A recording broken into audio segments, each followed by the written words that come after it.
You can't start a video or photo business in a small town. That's what they said. You cannot be a filmmaker. You have to move to LA, Atlanta, Austin, New Orleans. That's what they said. You can't do it. It won't work. That's what they said. They were wrong.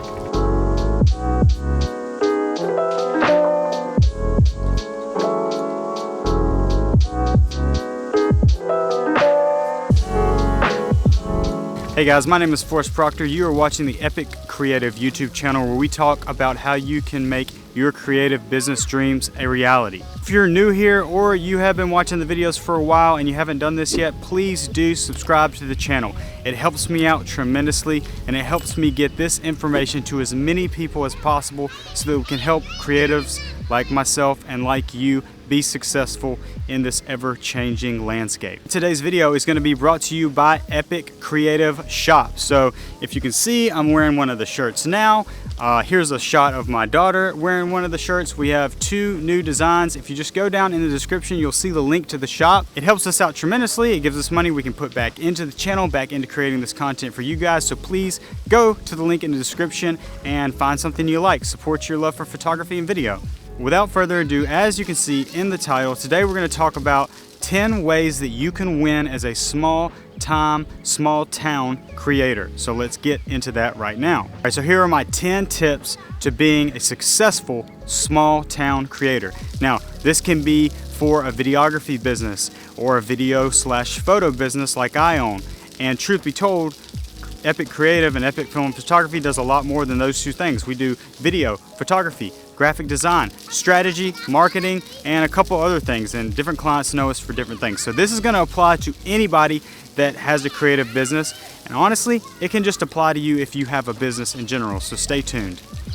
And just so you guys are tracking, just in case you hear any screaming, I am at the splash pad at the park in my local town with my 3 children, which is a huge advantage when you are a small town content creator. You know, on 12 o'clock on a Thursday, you can decide that you're just gonna up and go to the park, so that's pretty cool. Okay guys, tip number 1 is going to be make yourself known. We have talked about this in previous videos. It doesn't matter if you have a videography company, photography, graphic design.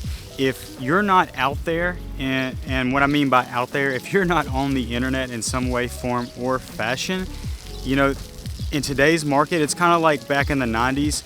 You're not in the yellow pages where you're not real business. That's kind of the way that the world views it at this moment in time. And you can say that's unfortunate, but I actually see that as an advantage because people can, if you're legit and you're really pushing to be the best you can be and actually have a sustainable business, people nowadays can view your work and see that you are legit in one click, basically.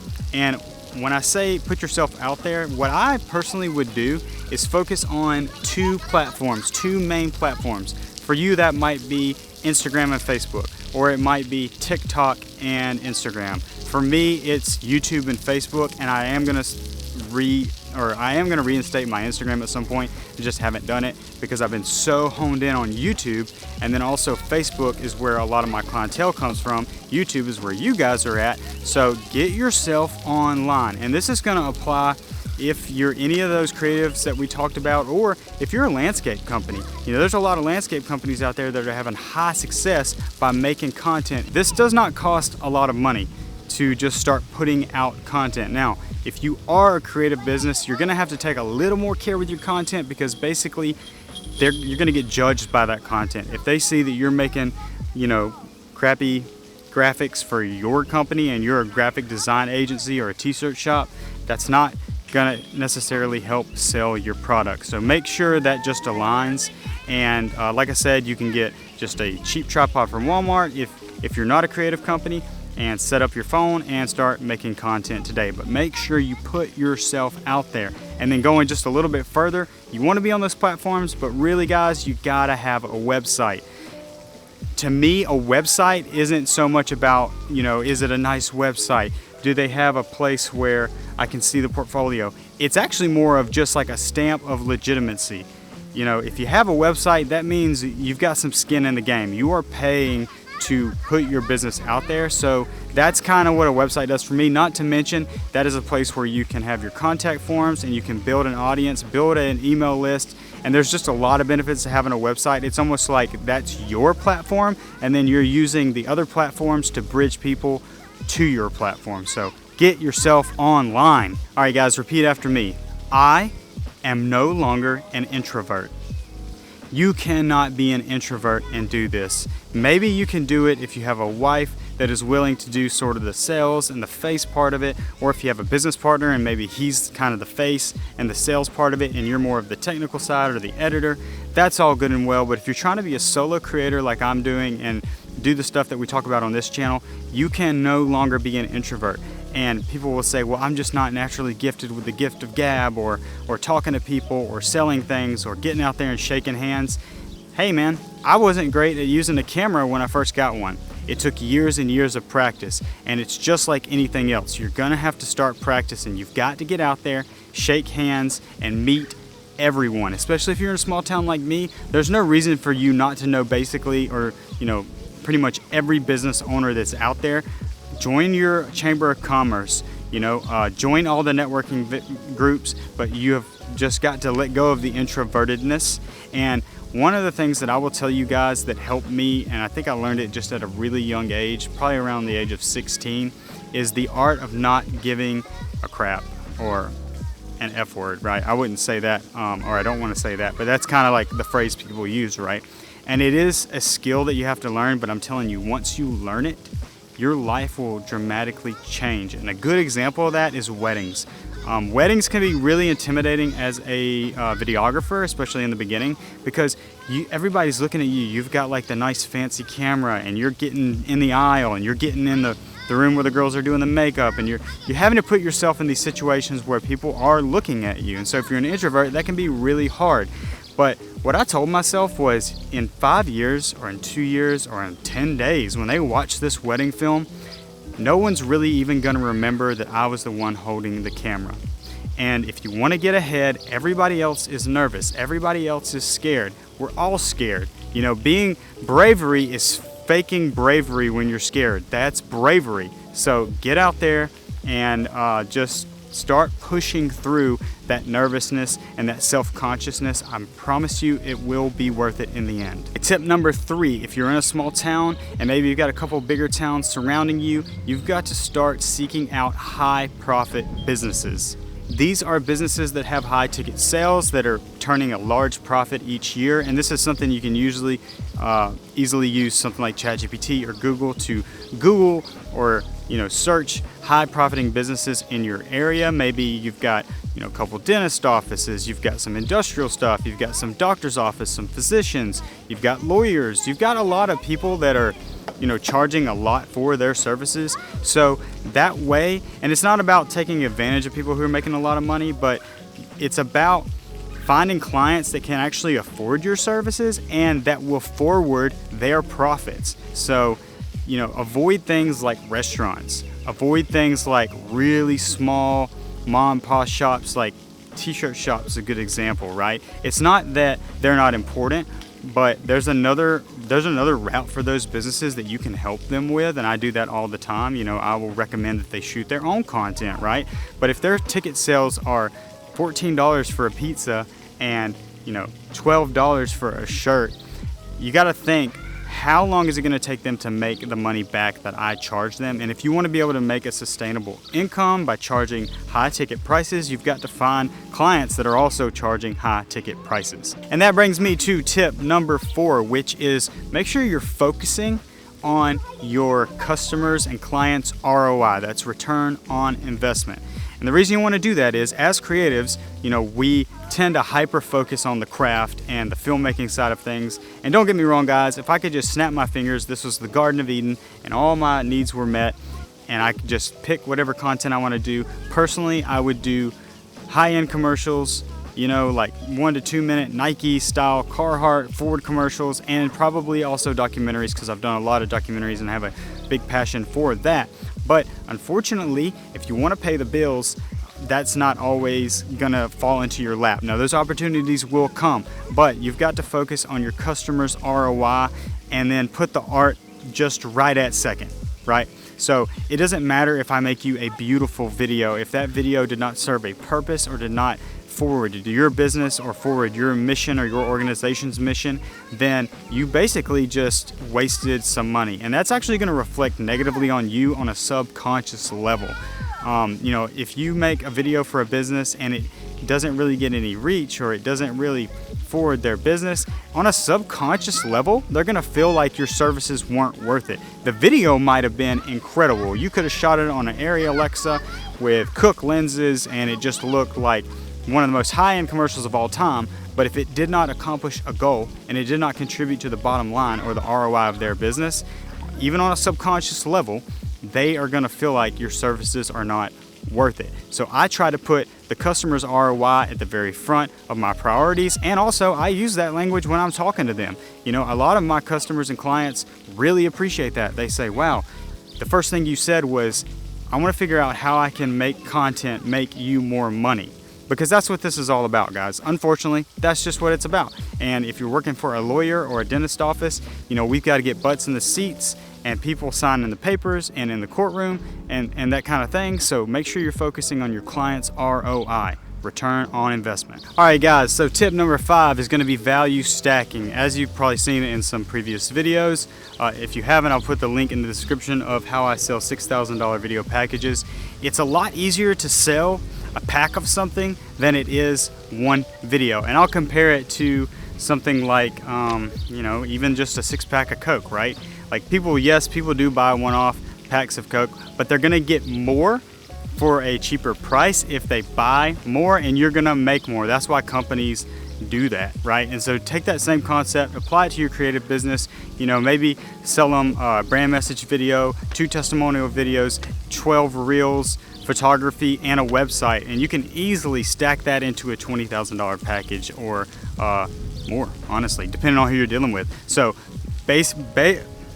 definitely go watch my video on value stacking and use that strategy in your creative business in your small town. All right, tip number 6 is going to be diversify your craft. What I mean by that is, in a small town, it is really, really hard to niche down into one thing. Now, some industries that maybe you can get away with it in is something like weddings, or something like a particular industry where there's going to be a lot of that happening over and over and over and over.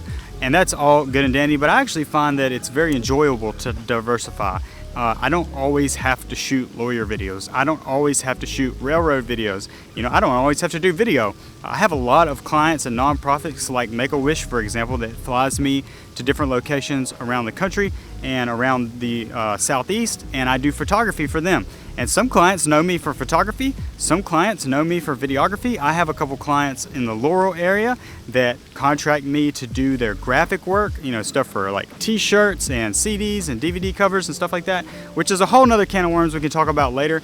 But you know, every little dime counts, and these revenue streams make a huge difference. Even with my graphic design, I probably make around $4,000 to $5,000 a year from graphic design, and although I'm not advertising it, it doesn't pop up a lot. When somebody needs it, I can do it. And so being diverse in your creativity, in your craft, in your business in a small town makes a lot of sense. Now, if you guys are in Austin or LA or Phoenix or somewhere where there's a massive market, or even somewhere like Mobile, Alabama, where there is, you know, almost 1 million people in the population and over 100,000 businesses, maybe you can specialize and centralize your mission and your content into just car dealerships or just lawyers.